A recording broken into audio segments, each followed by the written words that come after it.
the project you can talk about, though, Yes. is Wellsville Nights. So let everybody know what that is, and of course, this is something you're currently trying to raise funds for. And we will, of course, in the description below, we'll put all the various links and whatnot. Okay, Wellsville Nights. So, you know, when I was shooting the Weirdsies, lots of times when I'm shooting a movie, I always have other ideas for things. And so I've got like tons of notebooks that are just filled with random scenes, dialogue that I come up with, titles and whatnot. They don't necessarily hook together. It's just, I can, you know. Chris Seaver just became my spirit animal, by the way, when he talked about his stack of notebooks. I get it.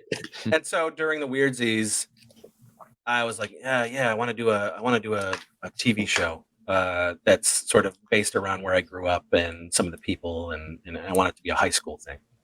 And so I wrote all that shit down, and then, you know, come to the pandemic where there's not a lot to do. I was like, hey, like I'm gonna really get to work on this Wellsville Nights thing, and so Wellsville Nights essentially is it's a parody of 80s and 90s teen soap opera high school dramas. The most famous, I guess, would be Degrassi Junior High from back then.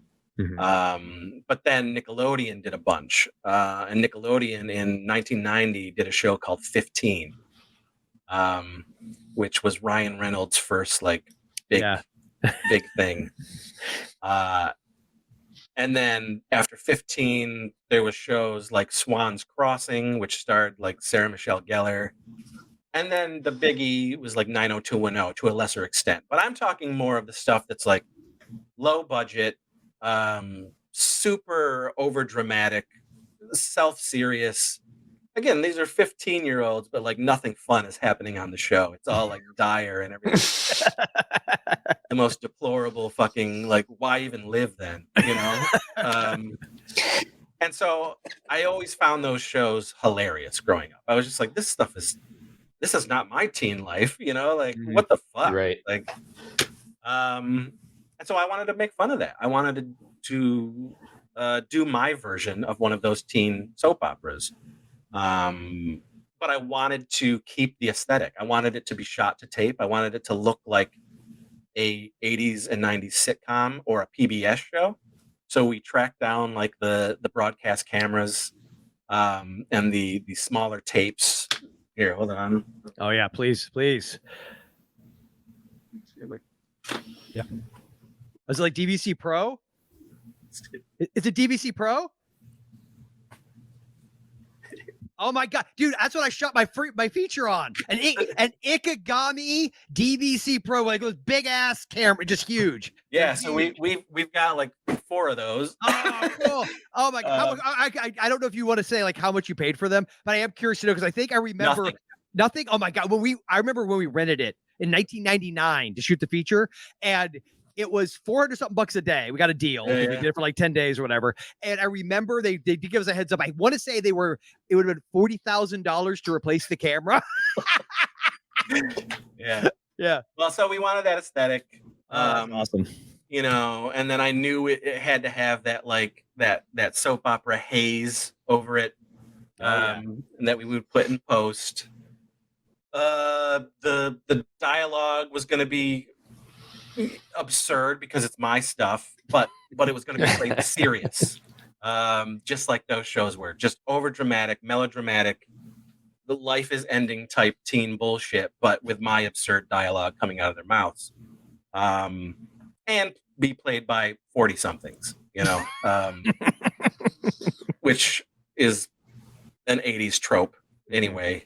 But I wanted to also throw the supernatural element into it. I grew up watching reruns of Dark Shadows, and I loved how cheap it was. I loved that it was just this shitty soap opera that if there was a mess up, it was in. If you saw the boom, it was there. If a tombstone fell over, it fell over. You know what I mean? Like, I loved that. And so I wanted to bring that into this as well. So it's an 80s, like, 80s dark shadows teen soap opera thing, but with vile, repulsive, ridiculous dialogue and themes and plots and whatnot. So we have all of the trials and tribulations. We have all the stereotypes. Like, there's the drug episode, there's the pregnancy episode, there's all that shit. But the drugs are gross. The pregnancy is ridiculous. That type of thing. You had to heighten it and up everything, and that's what it is. And so, from 2020 to about 2022, we wrote the first season.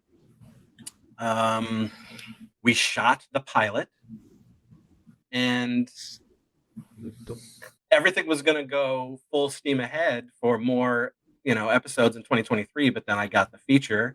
I was like, well, fuck, this is great. I'm going to do this. And now we're back on the Wellsville Nights train. So we're just hoping to raise money for the rest of the first season. We have all 4 seasons mapped out. There's a whole show Bible. We know where everything goes. We know what happens to the characters. We really went like thick with developing this entire show. Well, Chris, I have to ask if is the drug episode as dramatic and Emmy worthy as the Jesse Spano caffeine pills Saved by the Bell episode? I mean, it's far more. I mean, it's far more important. It's far more important and timely. It's gut wrenching. Okay. There'll be tears. Well, is there an STD? I'll show my age. Is there a VD episode? Is there? I'm not going to say. Okay. Okay. All right. Okay. But almost every stereotype, every trope is tackled in the show. So you mentioned like how you're shooting it, what you're doing with it.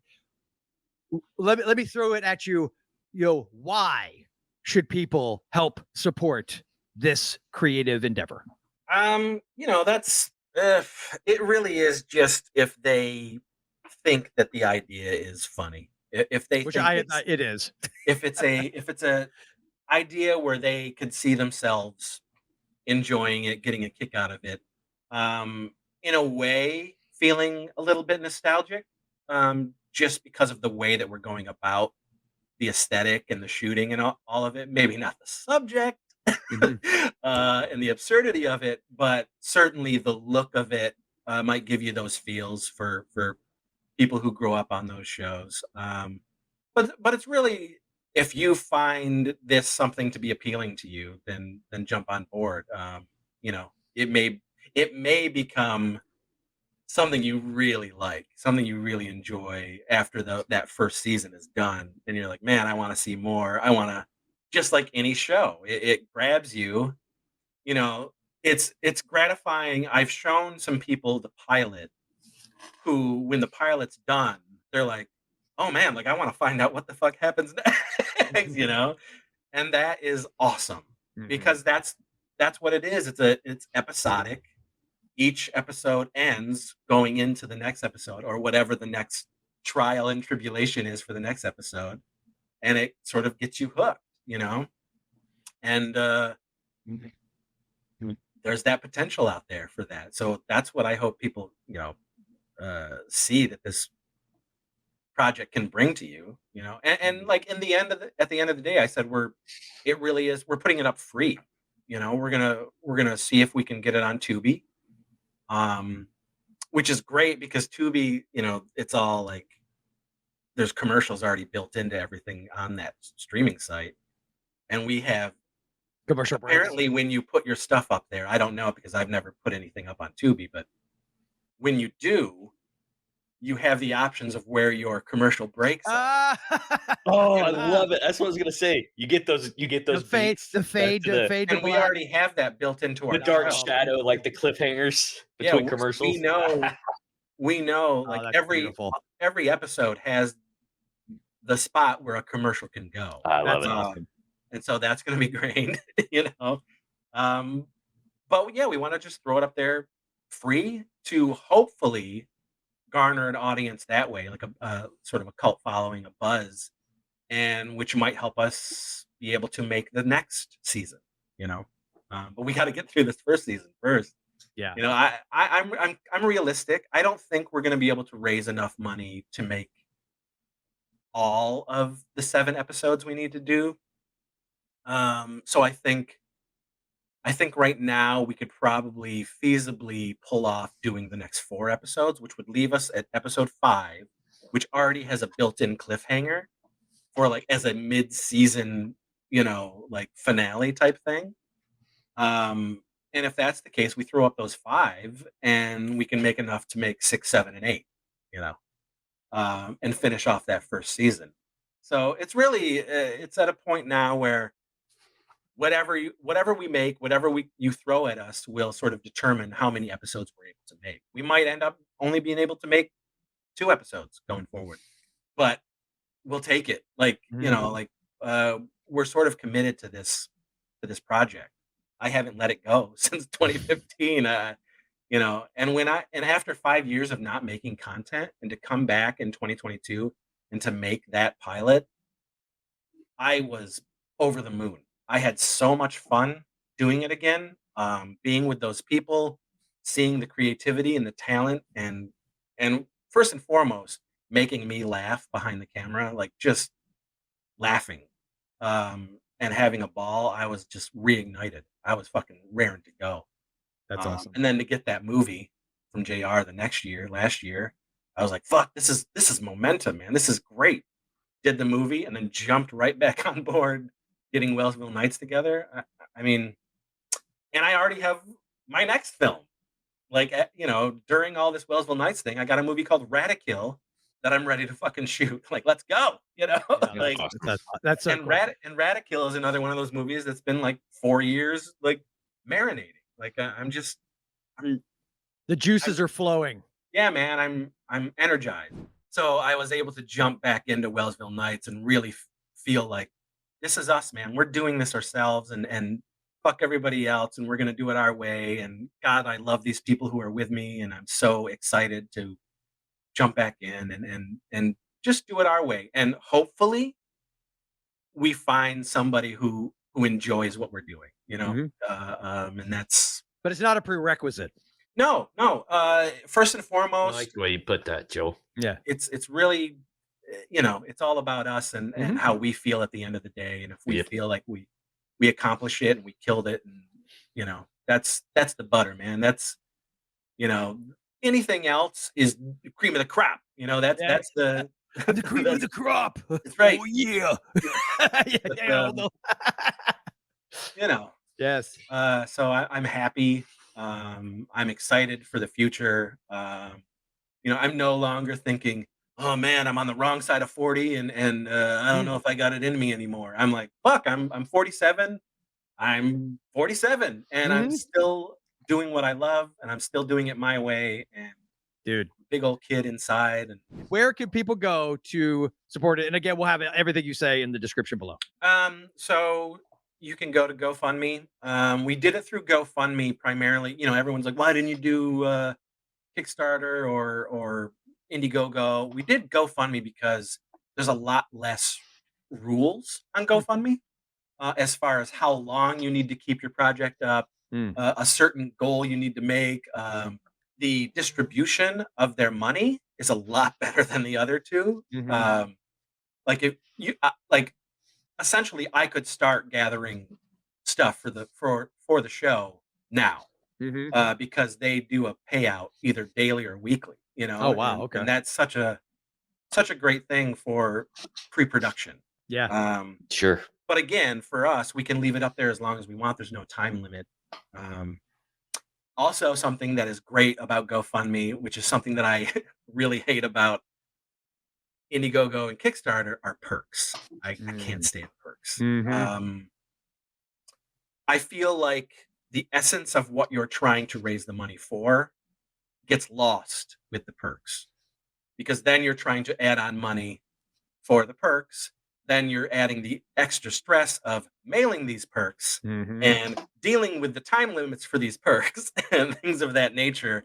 You're not donating for a poster. You're donating for the fucking project to get made. And that's what I wanted to focus on. Yes, we have some perks, much to my chagrin.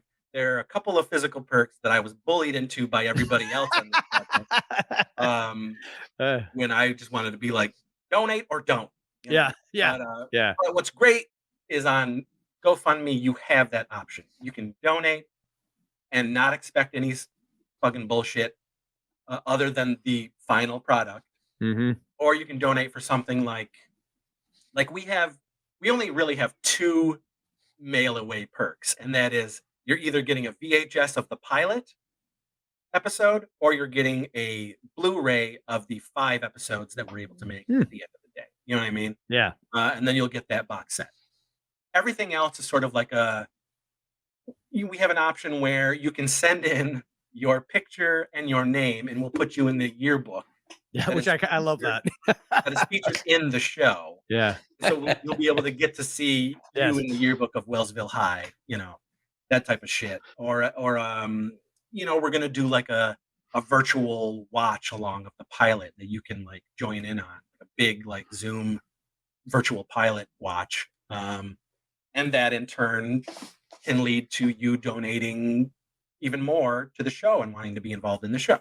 Things like that. But you can go to GoFundMe, and it's Wellsville Nights Season 1 production. That's what it's. Yeah. That's what I think if they even just go into the search, like in GoFundMe and search Wellsville Nights, I think it comes up. It'll come up there. We've also got the Instagram, and Instagram is Wellsville Nights or Warlock Home Video. We've got a Facebook, Wellsville Nights. I think it's Wellsville Nights TV. That is. Or you can go to Warlock Home Video Network. But it's all sort of shared on all of them. But that's, you know, that's where you... Oh, and then, of course, the YouTube. Is it from the 80s? I do a lot of... I'll do live shows on there, so I talk about stuff weekly, and you can come in and chat with me about it. But I'm also really easy to talk to. Like, you can find me on any of those socials and send me a message, and you want to yap about something, I'll fucking yap your ear off. Well, it's so funny because I obviously didn't know you, right? But I saw the doc, and I want to say I talked to a couple people who had crossed paths with you at various cons, and to a person there was like, oh yeah, Chris Seaver's this great guy. So when I emailed you, I thought to myself, oh yeah, I'd love to talk to him and support this thing he's doing. This is really cool, and hope he doesn't think I'm being like some weirdo, you know, needy bitch who's so I'm telling him like, oh, you've inspired me, Chris. But I was like, all right, the only guy compliment because it's true. I'm not gonna just tell you that if it wasn't true. So I did that. And I'm thinking, I'll probably hear back from him. Maybe if I'm like a few weeks, like 5 minutes later, boom, fuck yeah, man. I was like, all right, this guy's awesome. Cool. And then we're like the next day, I think it was yesterday, right? So here we are today. Let's shoot the shit. I don't care. Yeah, it was awesome. No, I appreciate it. Cool. But again, thank you very much. And everybody, please go to the Indiegogo. We will link to it below here. And Tyson, the documentary too. I think if it's absolutely, if it's still up on. Go check out the doc if you guys want to see, how I did this bullshit. And for those of us that might be inclined to add to their physical library and buy some of your stuff. Yep. Is it? I mean, where would be the best way for us to get it? Okay, so the documentary is through Zach Oliveris, and if you want the physical media, he has a site called Zodoc Films, and it's ZODOC Films. And you can get, I think he still has VHS and like Blu-ray of the doc. Oh, cool! I would love to get that. And then if you want to track down my stuff. Yes, that's what I was also wanting. Amazon or makeflix.com or directly through me, video@gmail.com. I've got so many movies that aren't sold through a bunch of distributors that I just sell myself and are like convention exclusives and whatnot. So you can go there. But for the documentary, Zero Budget Heroes, The Legend of Chris Seaver and Low Budget Pictures, it's free on Tubi. And then if you want a physical media, you just go to Zodoc Films. Cool. Sweet, man. That's awesome.